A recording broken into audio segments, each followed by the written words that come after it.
நாம் ஒவ்வொருவரும் சம்பாதிக்கும் பணத்தில் ஒரு கணிசமான பகுதி அரசுக்கு வரியாகச் செல்கிறது. ஆனால் அந்த பணம் உண்மையில் எங்கு செல்கிறது?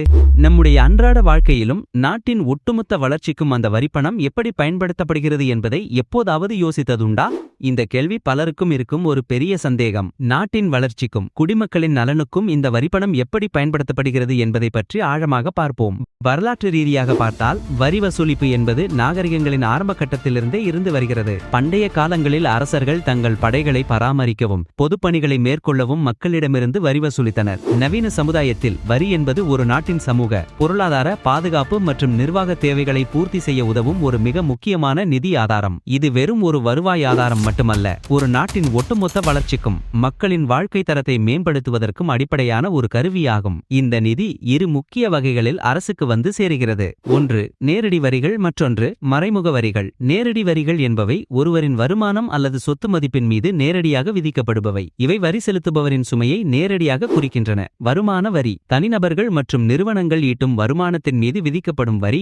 இது அரசின் மிகப்பெரிய வருவாய் ஆதாரங்களில் ஒன்றாகும். தனிநபர் வருமான வரி நிறுவனங்கள் ஈட்டும் லாபத்தின் மீது விதிக்கப்படும் நிறுவன வரி என பல பிரிவுகளாக பிரிக்கப்பட்டுள்ளது. மூலதன ஆதாய வரி பங்குகள், ரியல் எஸ்டேட் போன்ற சொத்துக்களை விற்பதன் மூலம் கிடைக்கும் லாபத்தின் மீது விதிக்கப்படும் வரி. சொத்து வரி ஒரு காலத்தில் இந்தியாவில் நடைமுறையில் இருந்த இது தனிநபர்களின் மொத்த சொத்து மதிப்பின் மீது விதிக்கப்பட்டது. தற்போது இது நீக்கப்பட்டு அதன் வருவாய் மற்ற வரிகளில் ஈடு செய்யப்படுகிறது. மறைமுக வரிகள் என்பவை பொருட்கள் மற்றும் சேவைகளின் மீது விதிக்கப்படுபவை. இந்த வரிகளின் சுமை இறுதி நுகர்வோரை சென்றடைகிறது. பொருட்கள் மற்றும் சேவைகள் வரி 2017ஆம் ஆண்டு ஜூலை 1ஆம் தேதி அறிமுகப்படுத்தப்பட்ட ஜிஎஸ்டி மத்திய மற்றும் மாநில அரசுகளால் விதிக்கப்பட்ட பல மறைமுக வரிகளை உதாரணமாக கலால் வரி, சேவை வரி, வாட் ஒன்றிணைத்து ஒரு தேசம் ஒரு வரி என்ற இலக்கை நோக்கிய ஒரு புரட்சிகரமான சீர்திருத்தமாகும். இது மத்திய ஜிஎஸ்டி, மாநில ஜிஎஸ்டி மற்றும் ஒருங்கிணைந்த ஜிஎஸ்டி என பல பிரிவுகளை கொண்டுள்ளது. இது வரி அமைப்பை எளிதாக்கி வணிகத்திற்கு ஒரு சீரான சூழலை உருவாக்குகிறது. சுங்கவரி வெளிநாடுகளிலிருந்து இறக்குமதி செய்யப்படும் அல்லது வெளிநாடுகளுக்கு ஏற்றுமதி செய்யப்படும் பொருட்களின் மீது விதிக்கப்படும் வரி. இது உள்நாட்டு தொழில்களை பாதுகாக்கவும் அந்நிய செலாவணியை கட்டுப்படுத்தவும் உதவுகிறது. கலால் வரி குறிப்பிட்ட சில பொருட்களின் உதாரணமாக பெட்ரோலிய பொருட்கள், மதுபானம் உற்பத்தி அல்லது விற்பனையின் மீது விதிக்கப்படும் வரி. வரி அல்லாத வருவாய் வரிப்பணம் தவிர அரசுக்கு வேறு சில வழிகளிலும் வருவாய் கிடைக்கிறது. பொதுத்துறை நிறுவனங்களின் லாபம், ஈவுத்தொகை, கடன்களுக்கான வட்டி, பல்வேறு சேவைகளுக்கான கட்டணங்கள் உதாரணமாக பாஸ்போர்ட் கட்டணம், அபராதங்கள், உரிம கட்டணங்கள் மற்றும் முதலீடுகளை விற்பதன் மூலம் கிடைக்கும் வருவாய் ஆகியவை இதில் அடங்கும். இந்த நிதி ஆதாரங்கள் அனைத்தும் கருவூலத்தில் சேகரிக்கப்பட்டு ஒரு திட்டமிட்ட வழியில் செலவிடப்படுகின்றன. ஒரு நாட்டின் பொருளாதார வளர்ச்சிக்கு உள்கட்டமைப்பு முதுகெலும்பாக விளங்குகிறது. இந்த துறையில் வரிப்பணம் கணிசமாக முதலீடு செய்யப்படுகிறது. தேசிய நெடுஞ்சாலைகள், மாநில நெடுஞ்சாலைகள், கிராமப்புற சாலைகள், பிரதம மந்திரி கிராம சாலைகள் திட்டம், பாலங்கள், ரயில்வே நவீனமயமாக்கல், அதிவேக ரயில்கள், பிரத்யேக சரக்கு போக்குவரத்து வழித்தடங்கள், புதிய துறைமுகங்கள், சாகர்மாலா திட்டம், விமான நிலையங்கள், உடான் திட்டம் மூலம் பிராந்திய விமான போக்குவரத்து இணைப்பு போன்றவற்றை உருவாக்குவதற்கும் பராமரிப்பதற்கும் இந்த நிதி பயன்படுத்தப்படுகிறது. மின் உற்பத்தி நிலையங்கள், அனல் மின்சாரம், நீர் மின்சாரம், சூரிய சக்தி, காற்றாலை, மின் பரிமாற்ற மற்றும் விநியோக அமைப்புகள், ஸ்மார்ட் சிட்டிஸ் மிஷன், அம்ருத் திட்டம், அனைவருக்கும் வீடு திட்டம், பிரதம மந்திரி ஆவாஸ் யோஜனா, குடிநீர் விநியோகம், கழிவுநீர் மேலாண்மை, திடக்கழிவு மேலாண்மை, பாரத் நெட் திட்டம் மூலம் கிராமப்புறங்களுக்கு ஃபைபர் ஆப்டிக் இணைய இணைப்பு, டிஜிட்டல் இந்தியா திட்டங்கள். இந்த முதலீடுகள் நேரடியாக மக்களின் பயணத்தையும் வணிகத்தையும் எளிதாக்கி உற்பத்தி திறனை அதிகரித்து வேலைவாய்ப்புகளையும் உருவாக்குகின்றன. பொருளாதார ஆய்வறிக்கைகள் மற்றும் நிதி அறிக்கைகள் இந்த துறைகளில் ஏற்பட்ட முன்னேற்றங்களை ஆண்டுதோறும் எடுத்துக்காட்டுகின்றன. கல்வி, சுகாதாரம் மற்றும் சமூக பாதுகாப்பு ஆகிய துறைகளில் அரசு அதிக அளவில் செலவிடுகிறது. அடிப்படை கல்வி சர்வ சிக்ஷா அபியான், தற்போது சமக்ர சிக்ஷா அபியான், கல்வி உரிமை சட்டம் RTE ஆக்ட், மதிய உணவு திட்டங்கள் PMPOSHAN. உயர்கல்வி அரசு பள்ளிகள், கல்லூரிகள், பல்கலைக்கழகங்கள், இந்திய தொழில்நுட்ப கழகங்கள், இந்திய மேலாண்மை கழகங்கள், ஆராய்ச்சி நிறுவனங்கள், மாணவர்களுக்கான உதவித்தொகைகள், கல்விக்கடன் மானியங்கள், திறன் இந்தியா திட்டம், தொழிற்பயிற்சி மையங்கள், கல்வித்துறைக்கான பட்ஜெட் ஒதுக்கீடுகள் மொத்த உள்நாட்டு உற்பத்தியில் ஒரு குறிப்பிட்ட சதவீதத்தை இலக்காக கொண்டு நிர்ணயிக்கப்படுகின்றன.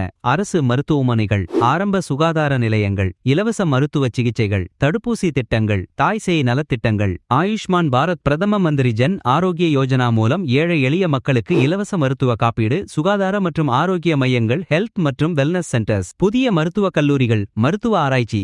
தேசிய சுகாதார கொள்கைகள் அரசின் சுகாதார செலவினங்களுக்கான வழிகாட்டுதல்களை வழங்குகின்றன. தேசிய உணவு பாதுகாப்பு சட்டம் மூலம் நியாய விலைக் கடைகள் வழியாக மானிய விலையில் உணவு தானியங்கள், மகாத்மா காந்தி காந்தி தேசிய ஊரக வேலை உறுதி திட்டம் மூலம் கிராமப்புற வேலைவாய்ப்பு, பிரதம மந்திரி கிசான் சம்மான் நிதி மூலம் விவசாயிகளுக்கு நேரடி நிதி உதவி, முதியோர், விதவைகள், மாற்றுத்திறனாளிகளுக்கான உதவித்தொகைகள், வீட்டு வசதி திட்டங்கள், பிரதம மந்திரி ஆவாஸ் யோஜனா. இந்த திட்டங்கள் சமூகத்தில் உள்ள ஏற்றத்தாழ்வுகளை குறைத்து அனைவரையும் உள்ளடக்கிய வளர்ச்சியை உறுதி செய்கின்றன. ஒரு நாட்டின் இறையாண்மையை பாதுகாப்பதும் வெளிநாட்டு அச்சுறுத்தல்களில் இருந்து மக்களை காப்பதும் அரசின் மிக முக்கிய கடமைகளில் ஒன்றாகும். இராணுவம், கடற்படை, விமானப்படை போன்ற முப்படைகளை பராமரிப்பதற்கும் நவீனமயமாக்குவதற்கும், ஆயுதங்கள் வாங்குவதற்கும், ஆராய்ச்சி மற்றும் மேம்பாட்டிற்கும் மேக் இன் இந்தியா இன் டிஃபென்ஸ் திட்டத்திற்கு கணிசமான தொகையை அரசு செலவிடுகிறது. எல்லை பாதுகாப்பு, கடலோர பாதுகாப்பு, சைபர் பாதுகாப்பு போன்றவையும் இதில் அடங்கும். காவல்துறை, நீதித்துறை, உளவுத்துறை, சிறை சீர்திருத்தங்கள் மற்றும் பேரிடர் மேலாண்மை படைகள் SDRF போன்ற அமைப்புகளின் செயல்பாடுகளுக்கும் நிதி ஒதுக்கப்படுகிறது. அரசின் நிர்வாக இயந்திரம் சீராக இயங்க இந்த செலவுகள் அவசியம். அரசு ஊழியர்கள், நீதிபதிகள், இராணுவ வீரர்கள் மற்றும் ஓய்வூதியதாரர்களுக்கான சம்பளம் மற்றும் ஓய்வூதியங்கள், அரசு அலுவலகங்களின் பராமரிப்பு செலவுகள், எரிபொருள், மின்சாரம், தகவல் தொடர்பு செலவுகள், சட்டம் ஒழுங்கை பராமரிக்கும் காவல்துறை, நீதித்துறை, தேர்தல் ஆணையம், வெளியுறவுத்துறை போன்ற அமைப்புகளின் செயல்பாடுகள், அரசு உள்நாட்டிலும் வெளிநாட்டிலும் வாங்கிய கடனை திருப்பிச் செலுத்துவதற்கும் அதற்கான வட்டியை கட்டுவதற்கும் வரிப்பணம் பயன்படுத்தப்படுகிறது. இது ஒரு நாட்டின் நிதிஸ்திரத்தன்மைக்கு மிகவும் அவசியம். மத்திய அரசின் பட்ஜெட்டில் கடன் சேவை பெரும்பாலும் மிகப்பெரிய ஒற்றை செலவினமாக இருக்கும். இது நாட்டின் நம்பகத்தன்மையையும் எதிர்காலத்தில் கடன் பெறும் திறனையும் நேரடியாக பாதிக்கிறது. விவசாயம், உரம், பெட்ரோலிய பொருட்கள், உணவு பொது விநியோக முறை போன்ற அத்தியாவசிய பொருட்களுக்கு அரசு மானியம் வழங்குகிறது. இது குறிப்பிட்ட துறைகளை ஆதரிப்பதற்கும் அத்தியாவசிய பொருட்களை மக்களுக்கு குறைந்த விலையில் கிடைக்கச் செய்வதற்கும் உதவுகிறது. அறிவியல் ஆராய்ச்சி நிறுவனங்கள் CSIR, DRDO, ISRO, விண்வெளி ஆராய்ச்சி, அணுசக்தி ஆராய்ச்சி, புதிய கண்டுபிடிப்புகளுக்கான நிதி ஒதுக்கீடுகள் ஆகியவை நாட்டின் நீண்டகால வளர்ச்சிக்கும் தொழில்நுட்ப முன்னேற்றத்திற்கும் எதிர்கால சவால்களை எதிர்கொள்ளவும் அவசியமானவை. காலநிலை மாற்றம் குறித்த நடவடிக்கைகள், சுற்றுச்சூழல் மாசுபாடு கட்டுப்பாடு, வன பாதுகாப்பு, புதுப்பிக்கத்தக்க எரிசக்தி மேம்பாடு போன்ற திட்டங்களுக்கும் வரிப்பணம் செலவிடப்படுகிறது. இது நிலையான வளர்ச்சிக்கும் பொது சுகாதாரத்திற்கும் முக்கியமானது. இவ்வளவு பெரிய நிதியை இத்தனை துறைகளுக்கு எப்படி பிரித்து ஒதுக்குகிறார்கள்? இந்த முடிவுகள் உண்மையில் எப்படி எடுக்கப்படுகின்றன?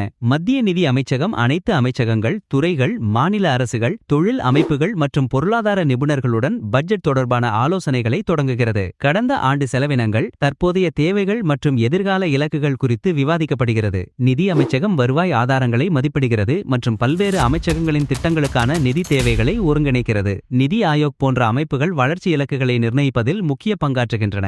இந்த காலகட்டத்தில் பட்ஜெட்டின் இறுதி வடிவம் ரகசியமாக தயாரிக்கப்படுகிறது. பொருளாதார நிபுணர்கள், பல்வேறு அமைச்சகங்களின் அதிகாரிகள் மற்றும் அரசியல் தலைவர்கள் என பலரும் ஈடுபட்டு நாட்டின் தேவைகள் மற்றும் வருவாய் ஆதாரங்களின் அடிப்படையில் முடிவுகளை எடுக்கிறார்கள். ஒவ்வொரு நிதியாண்டும் மத்திய நிதி அமைச்சர் பட்ஜெட்டை பாராளுமன்றத்தில் தாக்கல் செய்கிறார். இதில் எந்த துறைக்கு எவ்வளவு நிதி ஒதுக்கப்படும், எந்த திட்டங்களுக்கு முன்னுரிமை அளிக்கப்படும் என்பது விரிவாக அறிவிக்கப்படும். பட்ஜெட் மீது பாராளுமன்றத்தில் விரிவான விவாதம் நடைபெறும். பல்வேறு நிலைக்குழுக்கள் மற்றும் உறுப்பினர்கள் பட்ஜெட் ஒதுக்கீடுகளை ஆய்வு செய்து கேள்விகளை எழுப்புவார்கள். இறுதியாக மானியங்களுக்கான கோரிக்கைகள் மீது வாக்களிப்பு நடத்தப்பட்டு நிதி ஒதுக்கீடுகளுக்கு ஒப்புதல் அளிக்கப்படும். நிதி மசோதா மற்றும் ஒதுக்கீட்டு மசோதா நிறைவேற்றப்பட்ட பின்னரே அரசு நிதியை செலவிட முடியும். பட்ஜெட் ஒப்புதல் பெற்றதும் சம்பந்தப்பட்ட அமைச்சகங்கள் திட்டங்களை செயல்படுத்துகின்றன.